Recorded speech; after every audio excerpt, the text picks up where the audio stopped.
Good evening, everybody. Welcome to another Conversations with a Doc. This evening, we're really very lucky to have Dr. Lisa Schulman from the University of Maryland. And I'm going to let her tell you about her background, and she'll do a little talk, and you'll all have an opportunity to ask questions. So here we go. Lisa? Okay, well, thank you very much, and thank you for inviting me to participate tonight. I wanted to kind of try something new, and so I suggested, and you guys accepted the idea of talking tonight about what frustrates you about healthcare. Here's my take. What's yours? I'm as you heard, I'm professor of neurology at the University of Maryland School of Medicine. I am director of the University of Maryland Parkinson's Disease and Movement Disorder Center, where we have 6 Parkinson's specialists and a full and comprehensive program. And I've been doing Parkinson's care, frankly, for about 30 years now. And it's really a pleasure to be with you. When it comes to this topic, I'm going to start with a brief introduction, and I really welcome all of you to participate because certainly I'm sure there isn't a single person who isn't at times frustrated with healthcare, and it you can ask general questions about our healthcare system and the difficulties you've encountered, or you can ask more specific questions about Parkinson's focused questions and regarding the healthcare system. So having given you that introduction, let's just sort of dig in. I'm going to be talking first from the perspective briefly as a so-called Parkinsonologist, a physician, as well as from the perspective as a patient, because every one of us is a patient at some time, and as a caregiver, because I've had substantial, unfortunately, experiences as a caregiver for family members. So I know that from any of these perspectives, there are many issues that you encounter that are quite difficult about our healthcare system. So let's start out by being clear that really we're all in the same boat. And what I mean by that is that we're all stuck in a broken health system. You know, there's lots of healthcare platitudes out there, and many of them are misleading. One of them is that we have the best health system in the world. And, it's absolutely true that we do have the very best trained clinicians and the very best technology and the very best resources. As a matter of fact, you probably can't find a practicing physician in academics like myself who doesn't receive one or more email messages from medical graduates around the world every day asking if they can come and work with me in my lab. And I don't have a lab, in research. I do a lot of research. They all want to get into the US health system because it's recognized around the world as being the absolute top. And then with the best training, and this is true. But unfortunately, we allocate our healthcare dollars poorly, and therefore the system really doesn't work the way in which it should. Another common platitude that's misleading is that your healthcare decisions are solely between you and your doctor. That might have been true decades and decades ago, like when I was a child and watched things like Marcus Welby. Probably nobody knows what I'm talking about, but the fact is that the way things have evolved, increasingly, the healthcare, your healthcare, your doctors, your nurses, your various kinds of clinicians, they don't have the autonomy that you might realize, might think, or might expect. And, if healthcare decisions are solely between you and your doctor, then why are there so many insurance denials all the time? And another platitude is you have access to all therapeutic options. Well, if that were true, then why are only certain things covered by insurance? So every single time uh, your physician is with you and deciding how to care for the problems that you have, the physician at the same time has in the back of their mind the kinds of things that they may want to do, but that will very likely result in a lot of calls and refusals and denials and appeals over time, which is frustrating to you and frustrating to your physicians.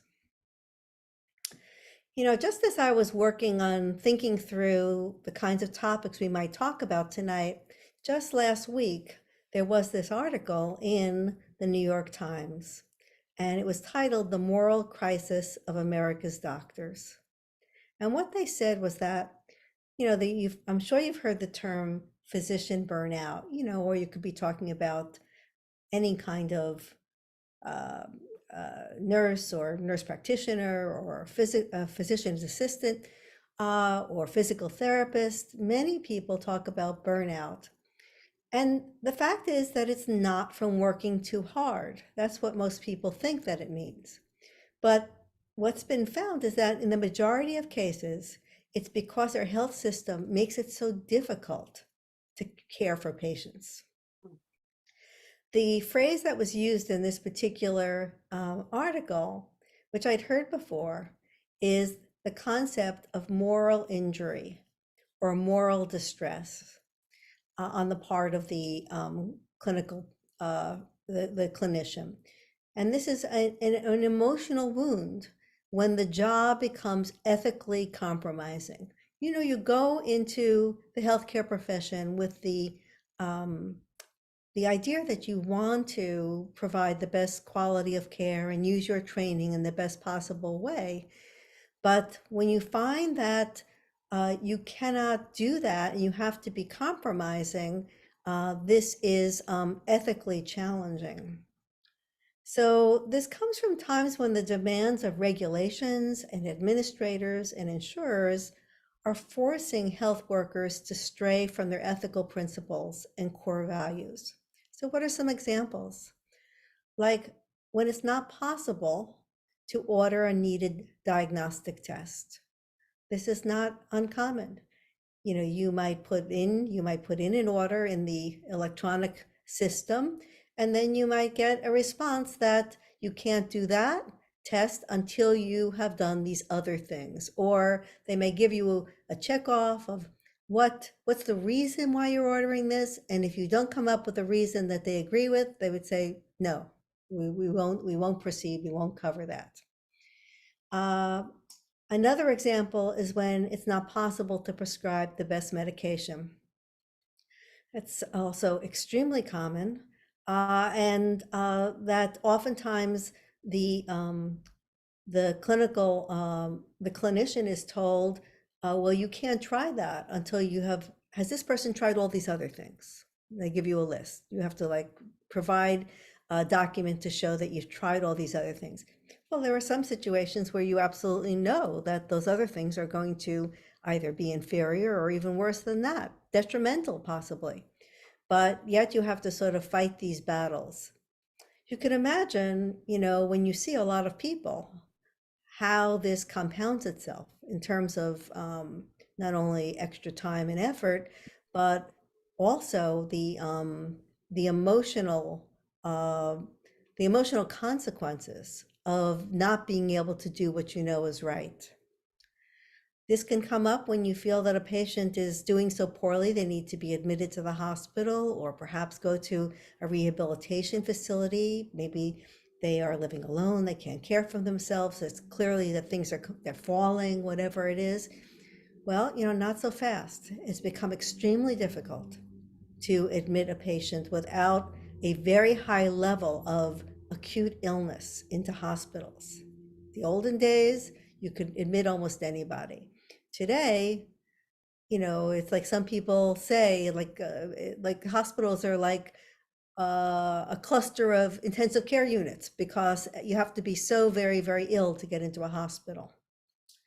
Uh, Another example is when it's not possible, when an insurer will only cover a treatment if you've tried less expensive options, or they may have an approved list of medications that they've negotiated to have reasonable prices on, and they'll only cover those medications. Well, sometimes those medications are not going to do what you need is necessary for your patient. Another example, which is very difficult for your clinicians, is when productivity is being measured on an hourly basis. And this is true because of the increasing corporatization of healthcare, such that the healthcare providers are being frequently told about the metrics of the speed of that they're seeing patients, the efficiency, and something known as RVUs, relative value units. This is a metric used to measure physician reimbursement. And so all this data is being collected all the time, and there's mostly an emphasis on these metrics rather than quality of care. And a final thing that I think, among many things that contributes to physician burnout, and actually, I mean, many physicians leave medical practice for the reasons we're talking about. And I've known many of them over the years who've left clinical practice to go into, maybe they go into industry, working at a drug company, a device maker, because we're near the seat of government here. Many people who leave to go to the FDA, for example, or the NIH. But part of it again is that doctors are increasingly the scapegoats of systemic problems within the healthcare system. So that because you don't see all the background of the regulators and the administrators and so forth, or the insurers, you see the face of your physician. And therefore, the physician very often is in the role of looking as if they are the denier of healthcare, which is precisely what most people do not want to be seen as. So, a lot of what we're talking about is this loss of autonomy, um, what must be included. For example, there are literally lists, checkoff lists of what must be included in your history, what must be included in your examination, even if you feel that that is not pertinent to the patient's problem that day. It wouldn't be accepted for reimbursement, that visit, unless you went through a much more long list rather than a more focused look at the problem at hand. Another thing we already been talking about, the recommendations are oftentimes limited. There are new medications coming out. People come in with the advertisements, things that they have downloaded from the internet, information they have learned from direct-to-consumer advertising on TV and elsewhere. But the fact is that you may be unable to access those things for the reasons that I've already said. And then the documentation, well, we could talk forever about that because it is extremely lengthy and time consuming and has to be done in just such a way, or else not only is it considered not done properly, but unfortunately it's even that one could be, you're constantly told a physician can be guilty of fraud if they do not have everything you need in the documentation. All these insurance authorizations delay diagnosis and treatment. And we all know examples where people have had such long delays that it has in fact been detrimental to their health. There's just no question about that. And every medical office requires literally an army of office staff to manage all of this. And this is just one of many examples of how our healthcare dollar goes in a poor direction. And And then because, unfortunately, because uh, lots of the treatments have a huge cost associated with them, a huge price tag, some people can't access the best treatment at all. That's also a tremendous cause of this moral distress. So, our healthcare system is broken. There are different rules for different people. The rules are constantly changing. And one of the things that is also quite difficult is that many people believe that most symptoms are treatable and that most conditions, even aging, are or will soon be curable. And of course, the reality is that there are limits to what we can accomplish, and that is hard for all of us to accept. There's no question. So, I'm going to, in a moment, open this up to questions. I want to just make a segue here to my perspective as a patient at times and as a caregiver. And I think um, the most important thing that I thought about was how frightening it is when you are ill or when somebody you love is ill to feel so vulnerable and out of control. It's a much more frightening experience than you might think until you're in that situation. And I know that many of you have experienced those moments, and whether it's because of symptoms of a disease or potential side effects of a treatment, and you don't know what's going on and you don't know what to do, it's very, very difficult to feel in that vulnerable position.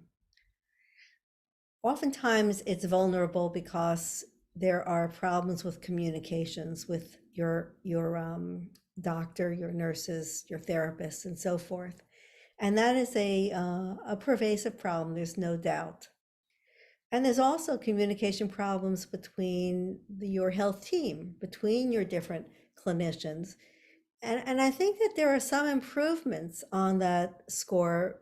And the electronic medical record has, I believe, made some improvements because of the patient portal, which is a whole lot better for messaging than trying to play phone tag with people.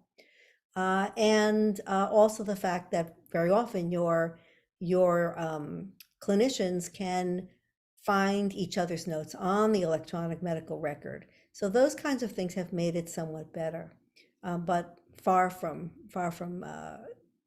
perfect, that's for sure. So at this point, I'm going to turn it over to you, and I really look forward to having you express whatever your thoughts are, even if you are very frustrated. I'm very open to your thoughts. Okay, I'll ask some of the questions, excuse me, that you all submitted earlier. The first one is, are there more movement specialists coming on board? There seem to be so few, and therefore the wait to be seen is months, even if you are already a patient with that doctor. And included in that question, are there any solutions as to how to get in with them within a reasonable time frame? Yeah, so of course, in as an academic movement disorder specialist, we are continually training new movement disorder fellows every year. In fact, this past week, we had the graduation of our fellows, and we trained three movement disorder specialists this past year. We have two more coming in just a couple weeks. And I know that all the movement disorder centers have fellows that are constantly being trained. At the University of Maryland, we are proud that our graduates, and I've been at the University of Maryland more than 20 years, our graduates have started movement disorder practices or entered other practices throughout the region, throughout Maryland and Delaware, and many other locations right in this region, actually.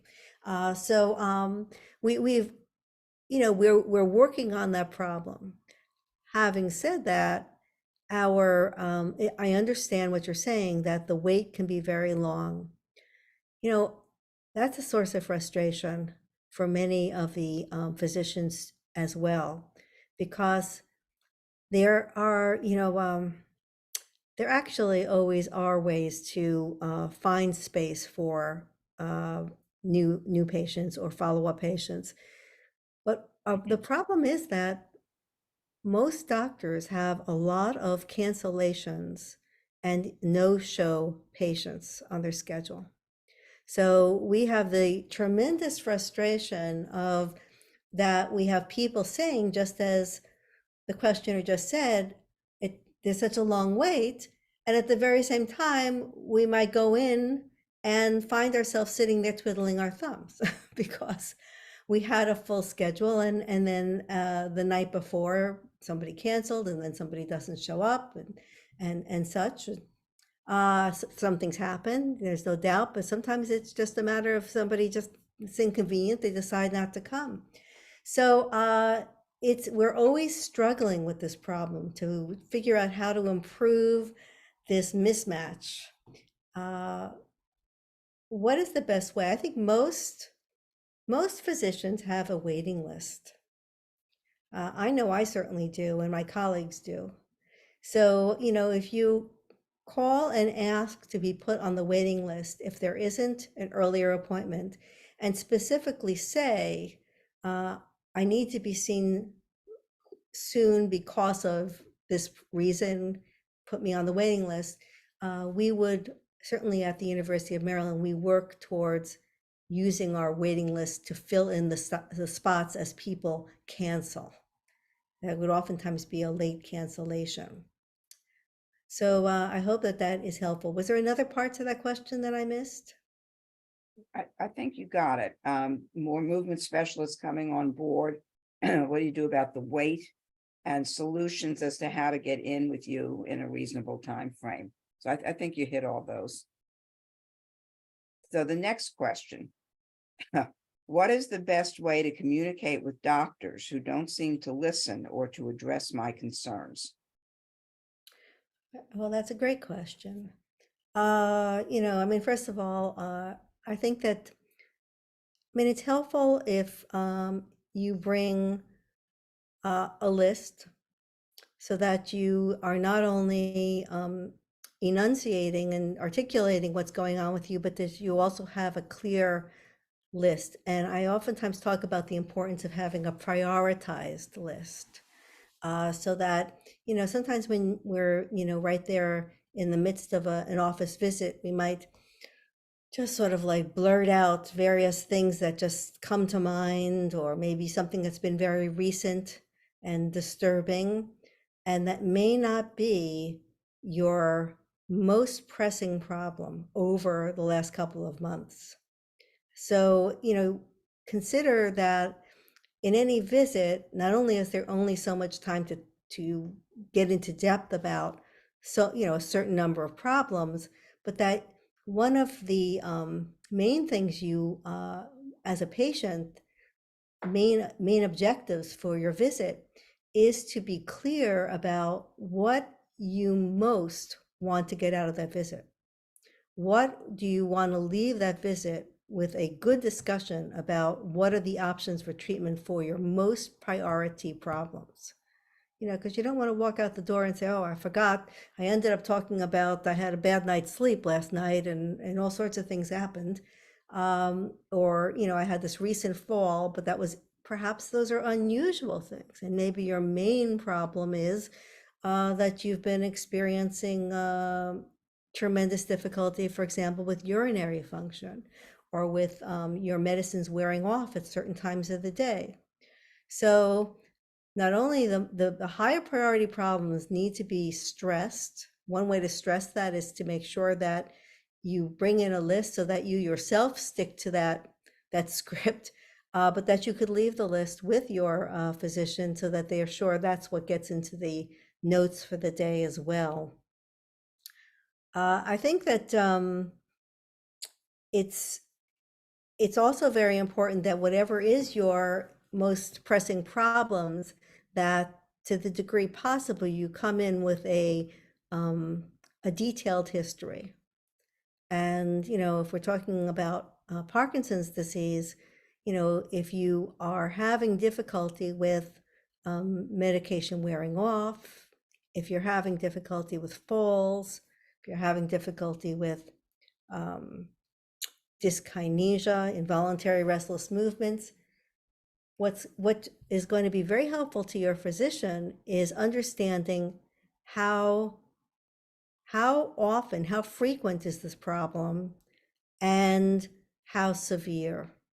And so the frequency would be like, is it occurring every day? Is it occurring twice a week? Uh, Something really kind of specific like that. And then to what degree does it disturb your daily function? That's a very important question. That makes a real difference in my mind as to whether something needs to be more aggressively treated. If you say that I would like to be able to go out to lunch with my friends, but sometimes I can't make it because my medication effects are unreliable, for example, or that you're having dyskinesia that's interfering, or that your speech is a problem, and so that you are avoiding social interaction. Any of those things that point out to what degree a symptom is disrupting your daily life is would be a big point to impress the physician who's juggling a lot of different problems at once about what should be addressed, and addressed aggressively. Okay, next question. Okay, this is a longer one. Why do staff in some neurology offices or hospital clinics expect patients to fill in forms, supply insurance numbers, dates, etc.? Even worse, patients are directed to receive and respond to text messages, use online portals, which are super intricate, challenging, not user-friendly, and confusing to patients who have dementia, which is a huge proportion of PD patients. These expectations are often unrealistic, I feel, and frankly counterintuitive to the conditions that they are treating. I think that's, also an excellent question. You know, in my introductory remarks, I talked about the offices being overwhelmed by the regulations and the layers of increased regulations and rules and uh, insurance needs and so on and so forth. And this has resulted in, the consequences is that the office staff is trying to find every which way to try to get a head start on getting all that information. Because if somebody arrives and then you try to get all that information, it slows the process down tremendously. And then if one person is late for their appointment to see the doctor, then everybody ends up being late all day long. So it's like a snowball effect. So that is the reason why, and I must say it is super annoying. There's just no question. Every time you make an appointment, you have all these things you're supposed to complete. And you're quite right. Not everybody is even able to do that. Obviously, if you cannot do that, one thing would of course be to ask a friend or family member who could help you.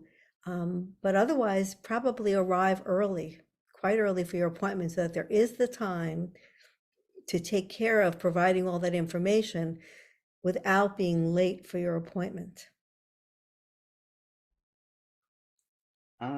Okay. I'm frustrated by not getting to see my provider in a timely manner and then not having enough time to spend with my provider once I finally do get in for my appointment. Uh, you know, the at the University of Maryland, we allot 1 hour for a new patient and half an hour for a follow-up patient. And all of us are, we have no choice. We have to find ways to try to keep our work within those parameters, or else the subsequent patients will be understandably disturbed. When patients say to me that they were unhappy with the wait, one of the things I oftentimes say is that if you make an appointment first thing in a session, which is my case, I see patients in the morning. So I say, if you come early, then you will be seen virtually on time because there won't have been the problems of the snowball effect where you get later and later as the day goes on. And some of that is, due to, it's nobody's fault, but, if any patient takes longer than the half an hour, or if they are late, if they arrive late, and so forth, all these things end up causing a time crunch as the day goes on.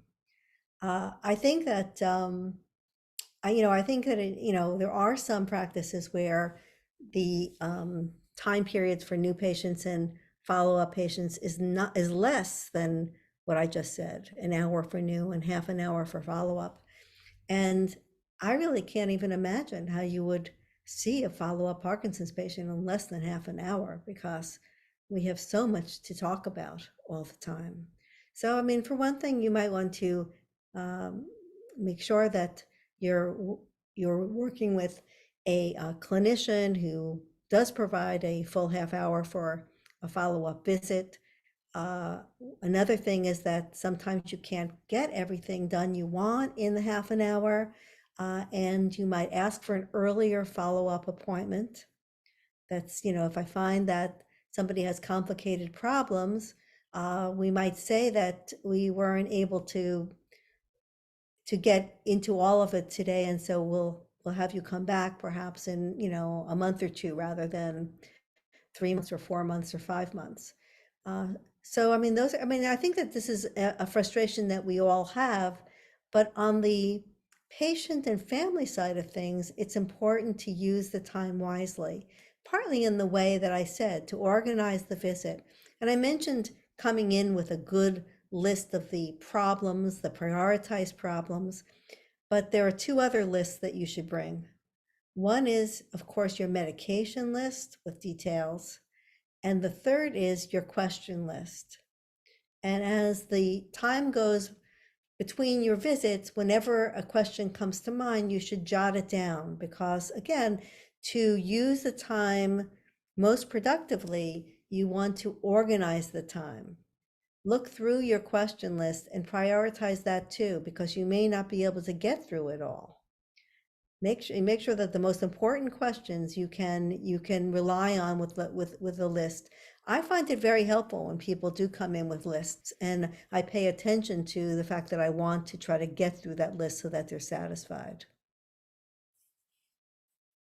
Can you provide any insight into Bill Curtis's Parkinson's treatment? Oh, well, Bill Curtis is my patient. Oh, so no. No, I mean, no, he has been very public about what he's doing, so I can talk about that. He is on a ketogenic diet and fasting. He fasts and is on a ketogenic diet. And I can't cite chapter and verse of what the particulars are of that, but it's fascinating, to be honest. I don't. I mean, I think that it's something that we need a large study of, and we haven't had a large study of, because when you have something that looks promising in a single patient, it's difficult to know what to say. Even and in his case, it is true that over time, because I've been caring for him for a very, very long time, that it appears to me to have been beneficial for him.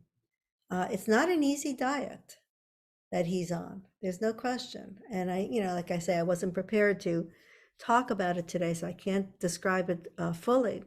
But he is quite diligent about it, and he says that if he goes off the diet, that he feels that he loses ground. He's had his Parkinson's disease for quite a long time now, and he has been unusually stable after many years of Parkinson's disease. So I think it's you know it's right now hard to explain. There are some theories as to why a diet like that might be helpful. Bill Curtis, to his um, you know, to his credit, he's been going to meetings and talking about it and writing about it. And I think that, there'd be value in having a systematic, high quality study of what he's doing. Very interesting. Did he start that diet right, very soon after he was diagnosed? No, and that's what made his experience all the more amazing, because he was not doing particularly well at one point, and then Huh? he started the diet, and he improved. Okay, next question. Does the use of levodopa create a condition that over time that inevitably leads to dyskinesia? Dyskinesia does not occur in 100% of patients, but it does occur in the majority of patients over time. And although it is oftentimes assumed that levodopa causes dyskinesia, that is somewhat misleading, because if somebody who doesn't have Parkinson's disease takes levodopa for years and years, they will not develop dyskinesia.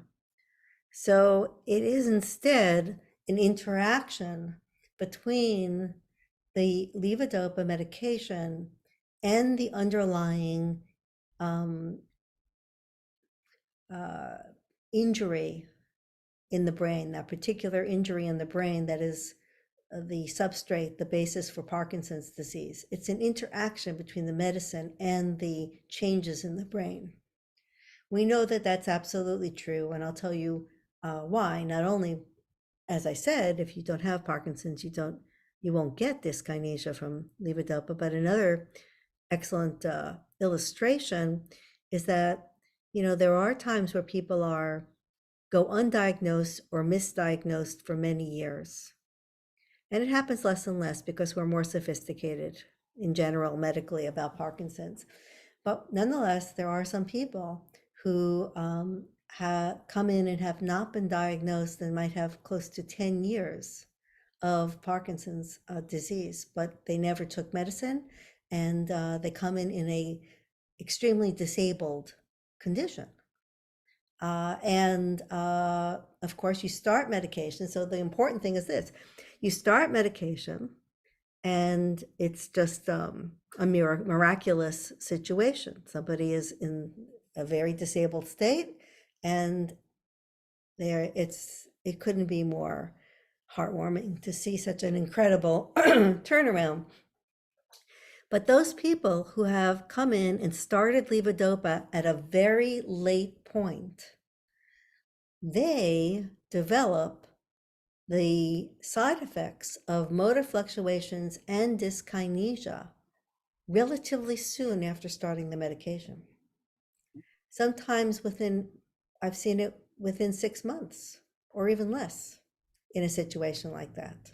Whereas in the standard situation, if somebody developed the symptoms of Parkinson's disease, they were diagnosed after maybe a year or two or three of the symptoms, then they started levodopa, they wouldn't be expected to develop dyskinesia for years, oftentimes for a good number of years.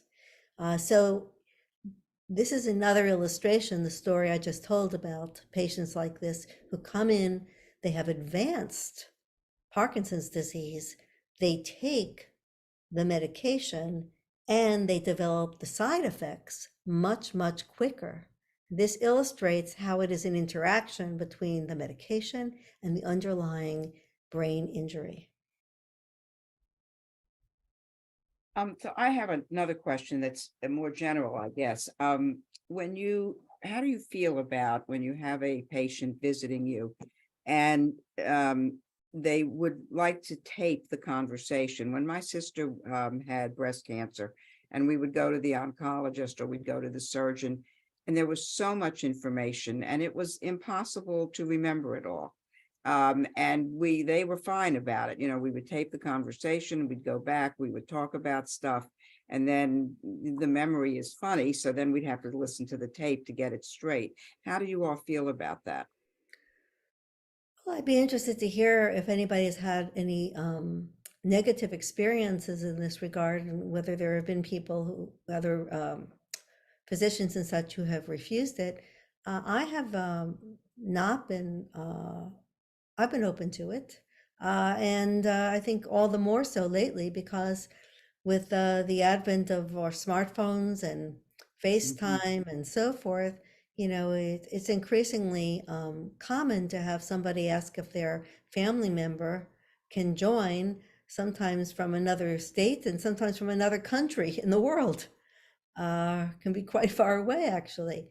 So increasingly, we are being connected with others electronically, and the recording seems like just one additional step beyond that.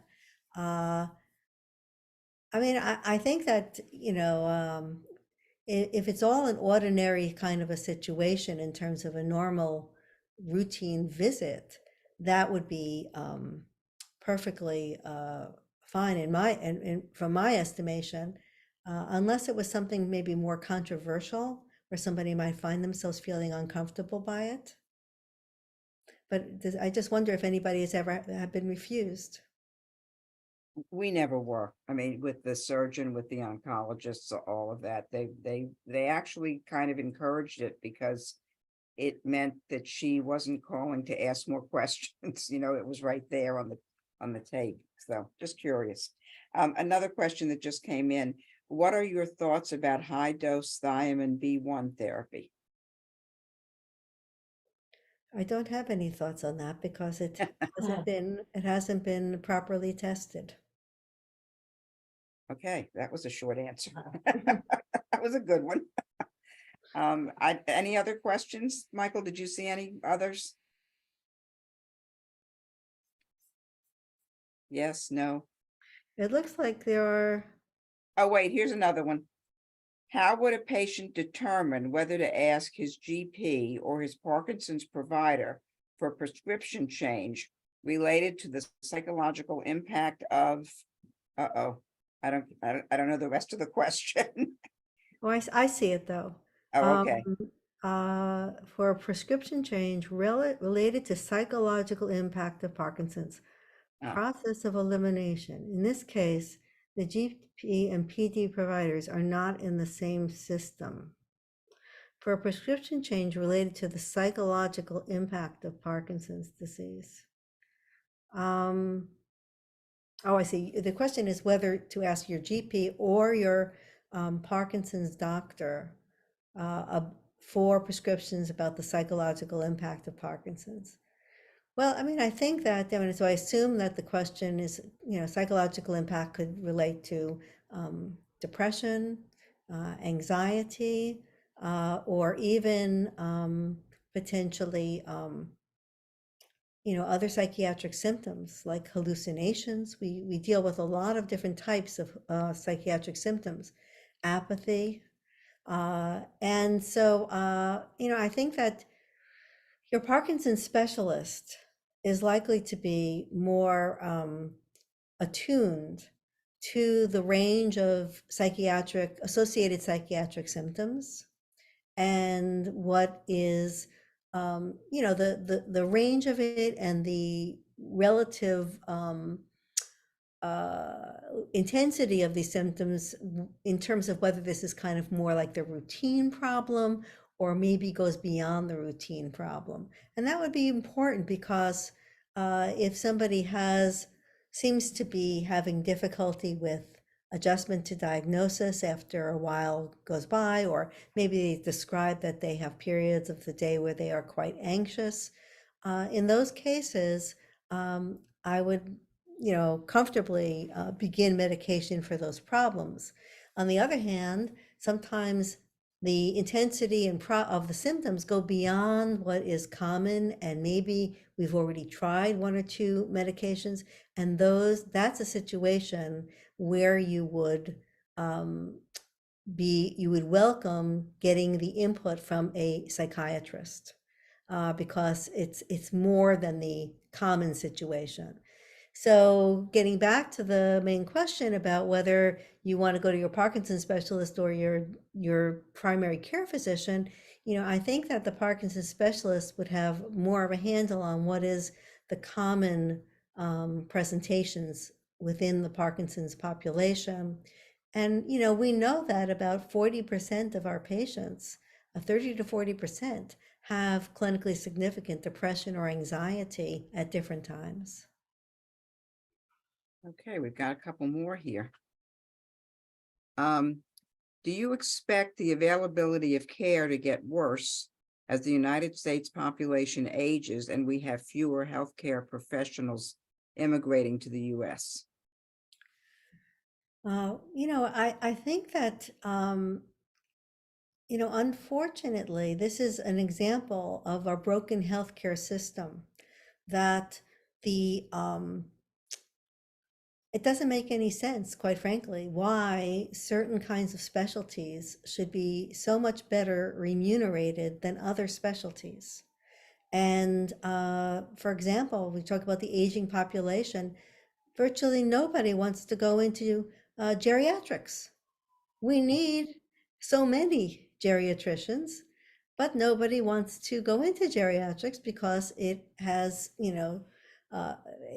frankly, I mean, the pay is very poor for a geriatrician compared to many other specialties. And, we only need so many dermatologists and radiologists, and these are some of the higher paying specialties. So, I mean, it shows you how weird the healthcare system is, because you'd think it would be supply and demand, but it's not.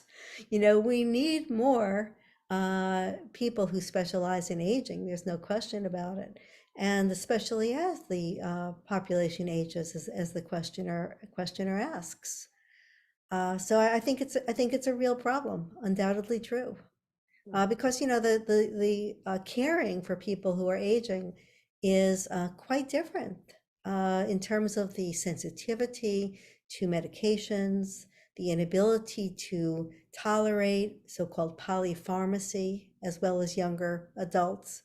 There are, of course, living with emerging disability, living with the vulnerability of aging and possibly isolation. There are so many different problems that are particular to the aging population. Okay, we've got a raft of questions here. Telehealth appointments, are they still necessary since COVID has decreased? And does insurance cover them at a higher rate? Yeah, a great question about healthcare policy. So there is a struggle about what's going to happen with telehealth appointments. They were permitted. They weren't reimbursable until COVID, telehealth. And then they became reimbursable. And in fact, there were privileges granted across state lines, which is important in the state of Maryland because we are close to many other states, Delaware, Virginia, DC, Pennsylvania, and so forth. So during the COVID period, there were complimentary like licensure for that period of time, because physicians are licensed by their state, and so and Medicare and other insurers were paying for telehealth during that period. Well, of course, now the COVID emergency hopefully is gone and stays gone.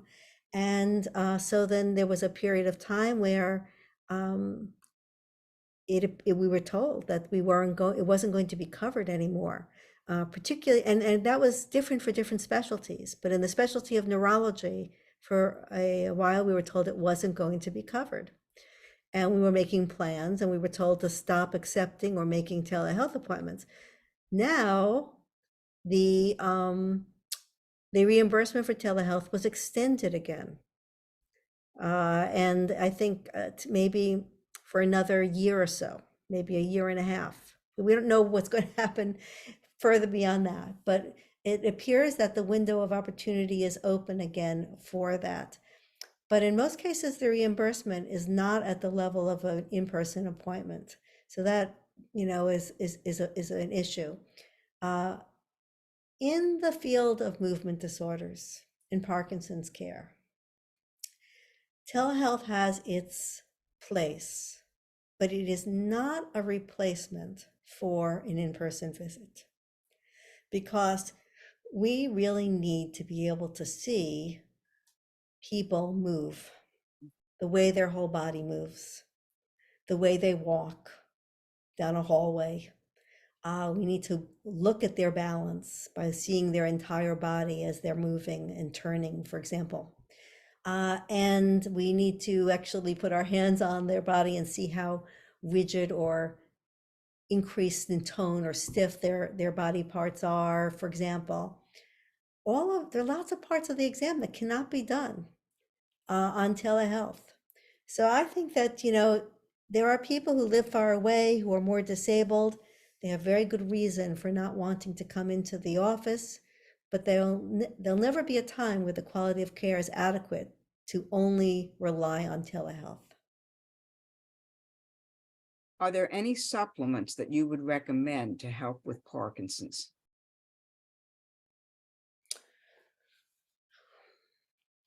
During the course of the 30 years I've been doing this, I've participated in a lot of clinical trials, and there were a number of clinical trials looking at supplements.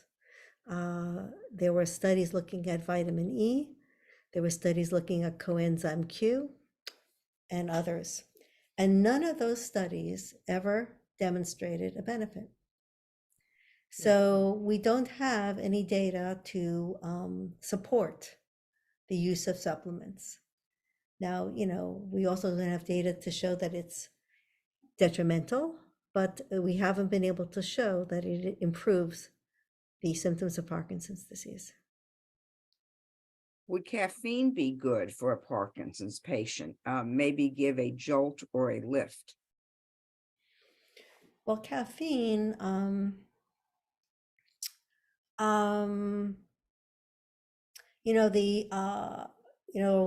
of the funny jokes about Parkinson's disease studies has been that some things that we don't want to even much talk about have been shown to be helpful. And what I mean by that is that smoking has clearly been shown time and time again to reduce the risk of Parkinson's disease. Really? We don't talk about it because who wants to say that? But the truth is that you can find that in many studies. It reduces the risk.